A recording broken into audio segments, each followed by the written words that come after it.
Tomo News presents the most shocking plane crashes, Part 1. At least 12 dead after TransAsia flight crashes into Taipei's Geelong River. At least 12 people are confirmed dead after a TransAsia ATR 72600 crashed into the Geelong River in New Taipei City on Wednesday morning. Flight GE235 had taken off only moments before the pilot transmitted a mayday call to report engine failure. Air traffic control lost contact with the plane at 10:55 a.m. Many of the 58 people on board, including 5 crew and 2 children, were able to exit the wreckage and swim to the riverbank.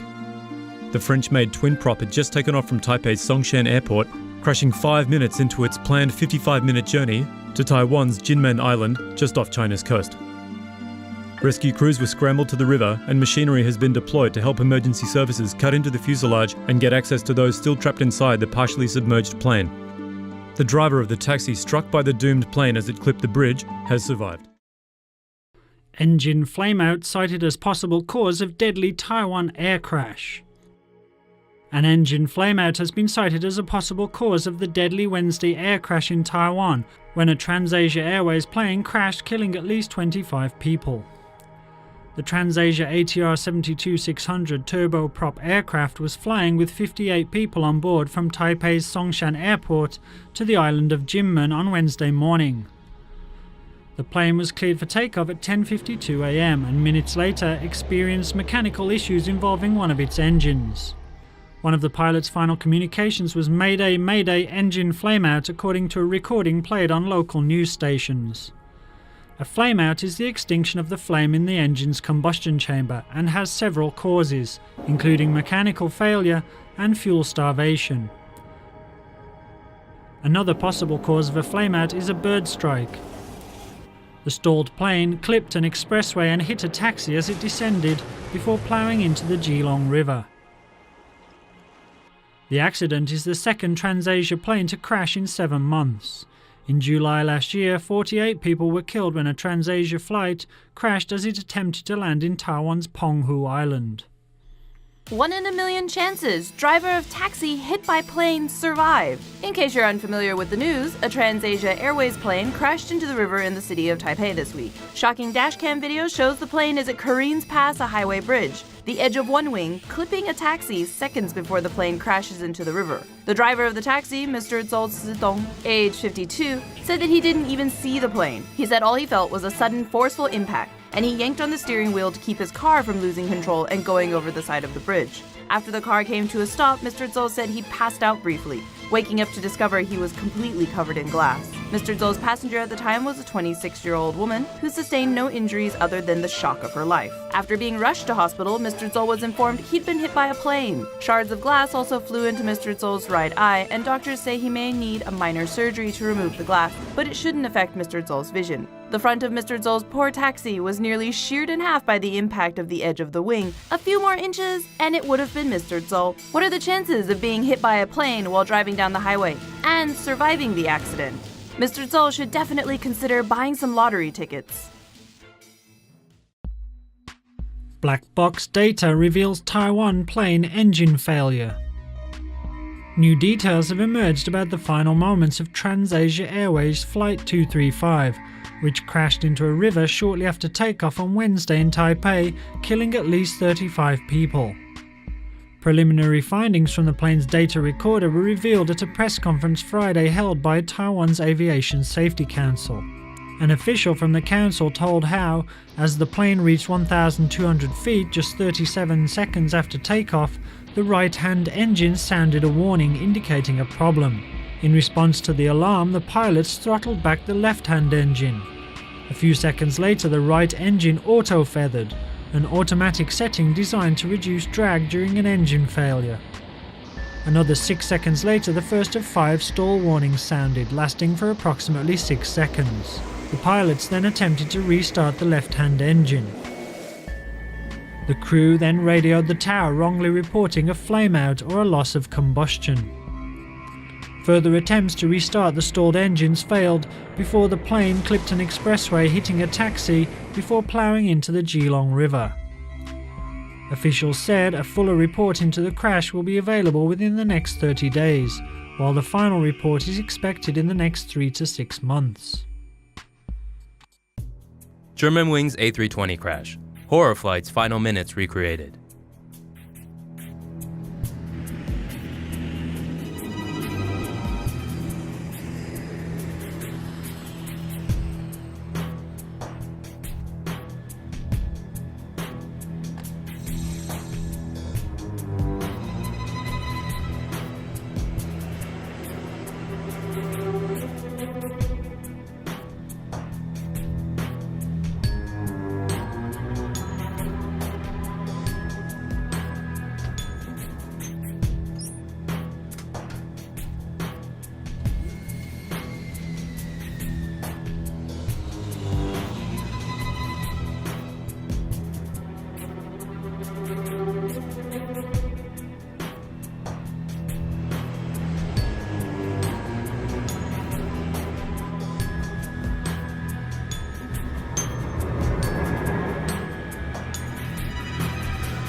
Germanwings plane crashes in French Alps.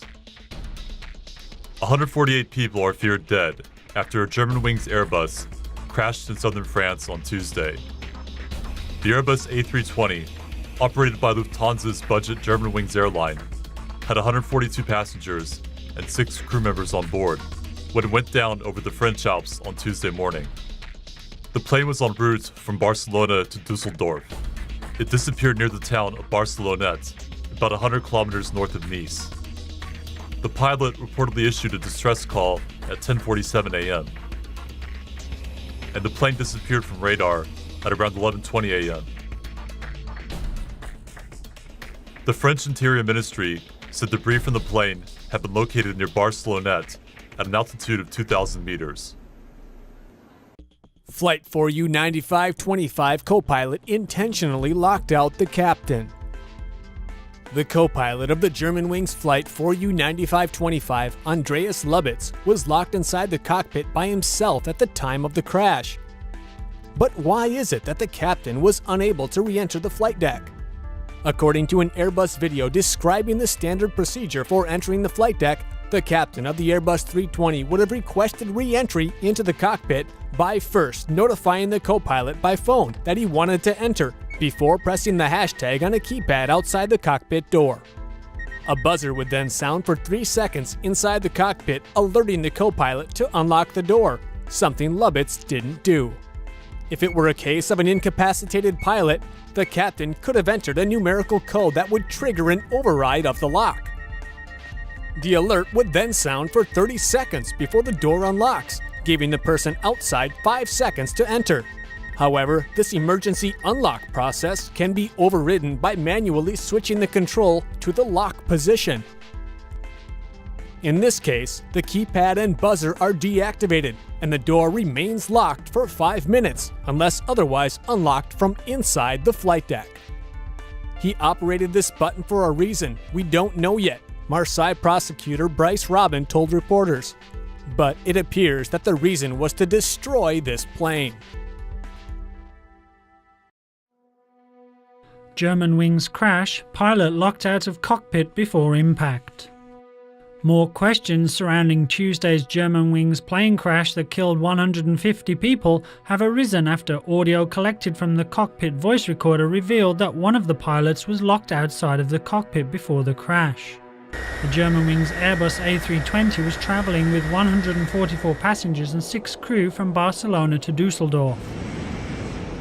The Lufthansa-owned budget airliner jet descended from 38,000 feet to 6,000 feet in around 8 minutes before crashing into a mountainside in the southern Alps. The New York Times quoted an investigator as saying that one of the pilots left the cockpit during the flight. He can be heard trying to get back into the cockpit before the crash, but failed to do so. The jetliner then slammed into a mountain ravine, pulverizing the plane completely. There were no survivors.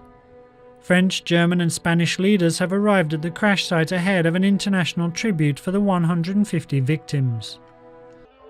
Leaked black box transcript reveals Germanwings pilot's last-minute desperation. A German newspaper claiming to have a transcript of the cockpit voice recording from Germanwings Flight 4U9525 has revealed the flight's captain pleaded desperately to be let back into the cockpit in the minutes before the plane crashed into the French Alps. Officials have not released the audio obtained from the black box, which, yes, is actually orange, but according to leaked reports, the recovered black box from the Germanwings aircraft contains 1.5 hours of audio from the cockpit, cabin, and alarm systems. In the recording, the captain apologizes to passengers for the delayed takeoff, then tells co-pilot Andreas Lubitz he never had the chance to use the bathroom in Barcelona. When the plane hits cruising altitude at 10:27, Lubitz tells Captain Patrick Sonheimer, "You can go now," and 2 minutes later he does. The plane starts descending almost immediately, dropping 1,000 feet by 10:30. 2 minutes later, the plane has dropped an additional 6,000 feet. At 10:35, it's just 23,000 feet from the ground. 90 seconds later, a final siren sounds. Ground, pull up, while the captain yells, "Open the damn door," and passengers scream in the background. At 10:40, the plane's right wing can be heard clipping the mountainside. Passengers scream one last time before the audio goes silent. Black box recordings are rarely released this early into a crash investigation, and prosecutors have only confirmed that Lubitz purposely locked Captain Sonheimer out of the cockpit and sent the plane into its deadly descent. Officials did reveal they found a pile of pills at Lubitz's apartment in Dusseldorf, as well as several ripped-up doctor's notes that deemed the co-pilot unfit to work between March 16th and March 29th. Lubitz reportedly never told Germanwings about his mental illness. A Malaysia Airlines flight carrying nearly 250 people is feared to have crashed into the Gulf of Thailand, south of a Vietnamese island. Malaysia Airlines flight MH370 took off from Kuala Lumpur at 12:41 a.m. local time. Bound for Beijing, the airliner lost contact with air traffic control 2 hours later, 153 miles south of Vietnam's Phu Quoc Island. On board were 12 crew and 227 passengers of 14 nationalities, including 152 Chinese. A statement from the Vietnamese Navy suggests the plane crashed into the ocean from an altitude of 10,700 meters. At 2:40 a.m., Subang Air Traffic Control lost contact with the plane. Chinese naval vessels have joined an international air and sea search and rescue effort. The Boeing 777-200 has a nearly impeccable safety record. An aviation expert who spoke to the Guardian newspaper said online flight data indicates the plane experienced a rapid loss of altitude and a sudden change in direction. People are fearing the worst. As anxious people await news of their missing loved ones, sources close to the investigation say they've begun to narrow their focus on the strong possibility that the Malaysian Airlines plane broke up while cruising at over 30,000 feet. Reuters reports that an unnamed Malaysian official investigating the disappearance of flight MH370 says his team is moving towards the theory that the jetliner disintegrated mid-flight. Past experience shows that when a plane hits water at high speed, the breakup of the jet leaves a concentrated field of debris that is generally easy to locate. However, if a plane disintegrates while still high above the Earth, the debris field can be scattered over a very wide area, making it hard to locate the exact site of the jetliner's remains. After reports that the plane may have turned around before dropping off radar screens, Thai ships are now searching the Western Andaman Sea, while Malaysia concentrates on searching in the Gulf of Thailand and the South China Sea. As of March 9th, some 40 planes, 24 ships, and various aircraft and vessels from Malaysia, Australia, Indonesia, and Vietnam were searching waters where the plane may have gone down. Chinese naval vessels will arrive on site and join the search March 10th. Malaysia Airlines flight far off course. As desperate friends and relatives await news on Malaysian Airlines Flight 370, new info from the Malaysian military is refocusing search efforts. Missing Malaysian Airlines Flight 370 took off at roughly 40 minutes after midnight March 8th and was scheduled to arrive in Beijing at 6:30 a.m. Malaysian civilian radar lost contact with the plane at 1:22 a.m., with reports indicating the plane's transponder may have been shut off. On Tuesday, Malaysia's military confirmed they had tracked the plane until 2:40 a.m. as it turned around and headed over the Strait of Malacca, raising questions about why civilian air control lost contact and why the Malaysian military took so long to confirm it had tracked the flight. The search area has now been moved west to the Strait of Malacca and the Andaman Sea. Meanwhile, investigators have identified the two men traveling on stolen European passports. The men appear to be Iranian asylum seekers with no known terrorism connections. Authorities released pictures on Tuesday of the men traveling with false documents and say they will continue searching for the lost plane until it is found. Malaysia planes communications systematically shut down. New reports state that US officials now believe the communications of missing Malaysia Airlines flight MH370 were deliberately shut down. The flight disappeared 40 minutes after takeoff from Kuala Lumpur International Airport, bound for Beijing. Its last known position was in airspace above the South China Sea, roughly midway between Malaysia and Vietnam. US officials told ABC News that they believe the plane's data reporting system was shut down at 1:07 a.m. The source also said the transponder was then shut down at 1:21 a.m., indicating that communications were turned off systematically. This information, along with news that the flight continued to ping a satellite with engine status information for up to 4 hours after disappearing from contact, has led the US to send the USS Kidd to the Indian Ocean to begin a search in the area. Malaysian officials have said they are continuing to look into every lead in the search for the missing plane. Possible reasons why passengers on board Malaysia Airlines flight MH370 did not call for help. Many are now wondering whether passengers on board the missing Malaysia Airlines plane noticed anything wrong during the flight, and if they did, why no one called for help. Malaysia Airlines flight MH370 disappeared in the middle of the night, and many passengers on board were likely asleep and unaware anything was amiss. Although passengers can see the plane's location on screens aboard the aircraft, these screens can be turned off from the cockpit. Passengers may use mobile phones while the plane is at roughly 3,000 feet, but mobile phones are unlikely to work at 30,000 feet or higher, where it's almost impossible for them to acquire signals from towers on the ground. Passengers aboard United Flight 93, which was intended to be used as part of a terrorist attack in the U.S. on September 11, 2001, were able to make phone calls because they used GTE airphones. This technology, which relies on radio waves to communicate with the ground, is no longer in use. Although Malaysia Airlines offers an air-to-ground phone service in business class that also allows passengers to send email, this can also be shut down from the cockpit. If the cabin was depressurized during flight, passengers may have lost consciousness. Even those who were able to use oxygen masks may have lost consciousness after 15 minutes as oxygen levels depleted.